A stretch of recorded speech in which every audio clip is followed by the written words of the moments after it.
नमस्कार बहनों और भाइयों, मित्रों, साथियों, बच्चों। ज्ञान सागर में आपका स्वागत है। और ये ज्ञान सागर की यात्रा हमारी अर्थशास्त्र की ओर घूमती हुई हमारे आसपास की आर्थिक गतिविधियों पे पहुंची। और इस पड़ाव पे हमने इसको सारा कुछ समझाया कि आर्थिक गतिविधि क्या होती है, इनका कैसे वर्गीकरण किया जा सकता है कि दूर से ही, सामने से ही, दृष्टि से एक नजर मारे तो वो पहचानी जा सके, उनके क्या कारक हैं, कैसे सरकार इसमें योगदान देती है। ये मैं सारा कुछ बता चुका। इस वीडियो में मैं आपको इससे रिलेटेड जो प्रश्न हैं, जो शॉर्ट टाइप के आते हैं और जो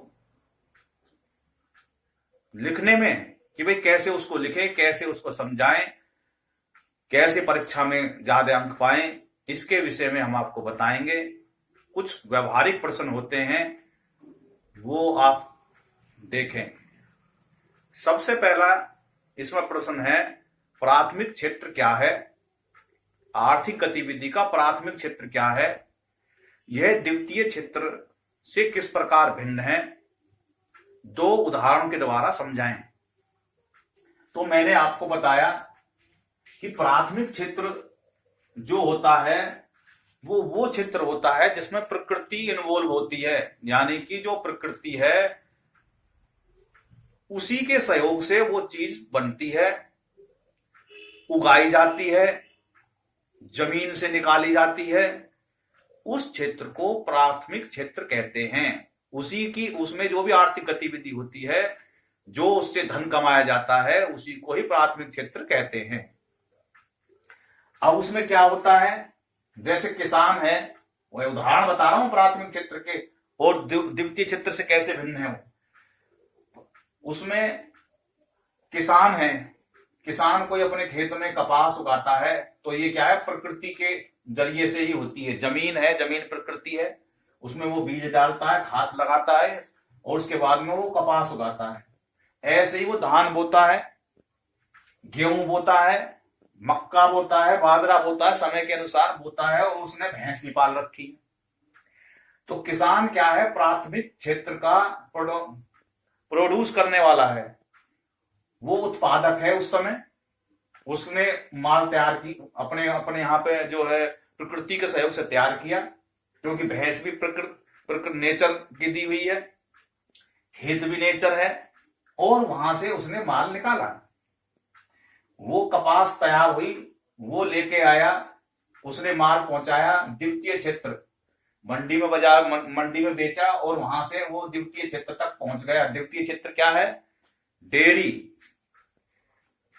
वो डेयरी है, वो अपने वहां पैदा नहीं करती, वो जो प्राथमिक क्षेत्र उसके माल को खरीदते हैं। ऐसे ही कपास को प्रोसेस करने की जो यूनिट लगी हुई होती है, वो भी अपने घर में तो कपास बनाती नहीं। जो रॉ मटेरियल उसको प्राथमिक क्षेत्र से मिला कपास, और उसको प्रोसेस करके बीज अलग निकाल देता है, जिसको बिनोला बोलते हैं। उस बिनोले का तेल बन जाता है, बिनोले का तेल के नाम से बिकता है, और सीधे बोरियों में भर के भैंसों को खिलाने के काम में वो स्टॉक कर लेते हैं। ऐसे ही सरसों है, सरसों को प्रोसेस यूनिट में पहुंचा दिया। द्वितीय श्रेणी की होती है प्रोसेस यूनिट, यानी कि वो द्वितीय क्षेत्र कौन से होते हैं, वे क्षेत्र जो प्राथमिक क्षेत्र से सामान को लेते हैं और अपने यहां प्रोसेस करते हैं, उसका प्रसंस्करण करते हैं, डिब्बा पैक करते हैं, उसको तैयार माल के रूप में तैयार करते हैं। वाली जो यूनिट होती है वो द्वितीय श्रेणी की होती है। इस प्रकार प्राथमिक क्षेत्र तो होती है कच्चे माल की, इस प्रकार से भिन्न है, और द्वितीय क्षेत्र होती है उसको माल की श्रेणी में बनाने की। किसान कपड़ा नहीं बना सकता, दूध को अपने घर में क्या करेगा, इतने दूध का वो बेचेगा नहीं। तो इस प्रकार से अगर वो उसी को दूध को प्रोसेस करने में लगा रहेगा तो उसकी भैंसों का न्यार कौन लाएगा। तो इस प्रकार से प्राथमिक श्रेणी वाले जो है वो द्वितीय श्रेणी को अपना माल देते हैं, और द्वितीय श्रेणी वाले उसको वस्तु के रूप में, एक नए प्रोडक्ट के रूप में मार्केट में उतारते हैं। इस प्रकार से दोनों अलग हैं, इनका मैंने उदाहरण बताया। अब द्वितीय क्षेत्र किस प्रकार से तृतीय क्षेत्र पर निर्भर है, उदाहरण सहित समझाइए। अब कह रहे हैं कि जो है द्वितीय जो क्षेत्र है वो तृतीय क्षेत्र पर किस प्रकार से निर्भर हैं और किस प्रकार से निर्भर हैं। तो द्वितीय क्षेत्र वाले जो होते हैं वो माल तो बना लेते हैं, लेकिन तृतीय क्षेत्र होता है उसका बेचने की जगह। रिटेलर जो स्टोर होते हैं, अगर वो उसके वहां उनको माल ही नहीं बेचेंगे तो उसका तो नुकसान हो जाएगा। यानी कि वो अपने गोदाम में से ही माल कैसे बेचेगा, जगह जगह पूरे देश में, जब तक वो जगह जगह दुकान थोड़ी खोलेगा।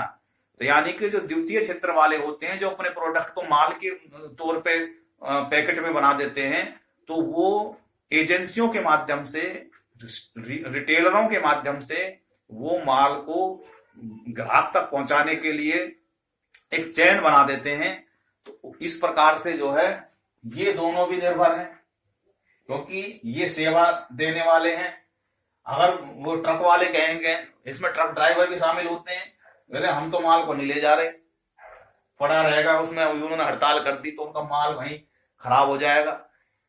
ऐसे ही ये जो तृतीय श्रेणी वाले जो होते हैं, अब इनका क्या होता है आगे। तृतीय श्रेणी वाले क्या होते हैं, जो प्राथमिक श्रेणी वाले होते हैं उन्हीं को वो चीज बेचते हैं। जैसे प्राथमिक श्रेणी में जो कपास था, कपास का कपड़ा बनाया इसने सेकेंडरी वालों ने, और वो कपड़ा आया दुकान पे, कपड़े की दुकान पे, और किसान गया नहीं भाई मुझे तो अपनी लड़की के शादी करनी है, लड़के की शादी करनी है और मुझे तो साड़ियों की जरूरत है। वो साड़ी उससे तृतीय श्रेणी के क्षेत्र से साड़ी खरीद के ले गया, बताओ, उसी की कपास और साड़ी के पैसे और दिए उसने। तो हर कोई आदमी हर कार्य नहीं कर सकता, इसलिए यहाँ पर श्री की निर्भरता है।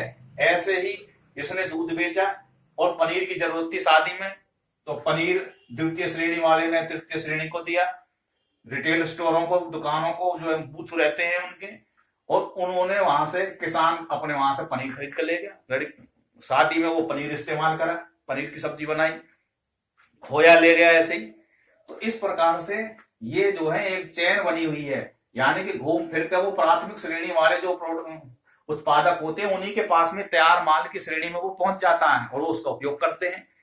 इस प्रकार से जो पैसा इन्होंने इस पैसे लिया, वही पैसा घूम के इनके पास में दोबारा पहुंच गया। यानी कि पैसा ही घूम रहा है, माल घूम रहा है, कब माल इधर आया, इन्होंने इनको पैसे दिए, फिर इन्होंने माल तैयार किया और इन्होंने पैसे देके उसको खरीदा, और फिर यही प्राथमिक श्रेणी वाले ने पैसे देके इस माल को खरीदा। यानी कि पैसा ऐसे ही चेन घूमती रही, मुद्रा का विनिमय होता रहा, और इस प्रकार से ये जो है चेन चलती रहती है। तो ये इसको कहते हैं फ्लो चार्ट। ये जो मैंने बनाया है, प्राथमिक, द्वितीय और तृतीय श्रेणी की गतिविधियों को फ्लो चार्ट से समझाइए। तो ये फ्लो चार्ट है कि भाई प्राथमिक श्रेणी में जो कच्चा माल जो निर्माता होते हैं वो किसान होते हैं, और कोई खनन होती है, वहां से जो है ऐसे लोहे का मैं डाल दूं, लोहा जो है उसे खदानों में से निकला, और वो जो उनसे इस्पात की जो फैक्ट्री होती है टाटा की और जमशेदपुर में लगी हुई है, उन्होंने वो उसको प्रोसेस करके उसका चद्दर के रूप में और सरिये के रूप में बना के जो है मार्केट में उतारा। वही ये पहुंचा जो टाल वाले हों के पास में पहुंचा, और वहां से सरिया मकान बनाने वालों जो प्राथमिक श्रेणी के थे उनके पास में फिर वो पहुंच गया मकान में, बिल्डिंग बनाने के लिए और गाड़ी बनाने के लिए।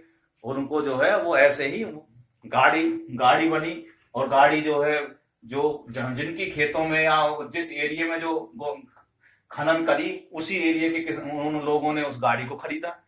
तो इस प्रकार से ये चेन ऐसी चलती रहती है, इसको कहते हैं फ्लो चार्ट। तो इस वीडियो में इतना ही, क्योंकि इसमें ज्यादा कुछ था नहीं, जो कुछ था मैं पहले बता चुका। छोटे मोटे जो भी प्रश्न बन रहे थे ये मैंने एक स्पेशल बताने की सोची, ताकि जो है अच्छी तरीके से समझ में आ जाए। बहुत बहुत धन्यवाद, और आप इस वीडियो को देखें, अपना ज्ञान बढ़ाएं। और ये मेरे इस विषय की आखिरी वीडियो थी। इसके बाद में हम भूगोल को उठाएंगे, आगे बढ़ाएंगे, और जो है जो भी कोई अगला विषय होगा या दर्शन का होगा, फिलोसफी का होगा, या लीगल अवेयरनेस के होंगे, उसके बारे में हम आगे आपको बताते रहेंगे। और ये यात्रा हमारी ऐसी जारी रहेगी, आपको घर बैठे ज्ञान मिलता रहेगा। बहुत बहुत धन्यवाद। जय हिंद, जय भारत, भारत माता की जय।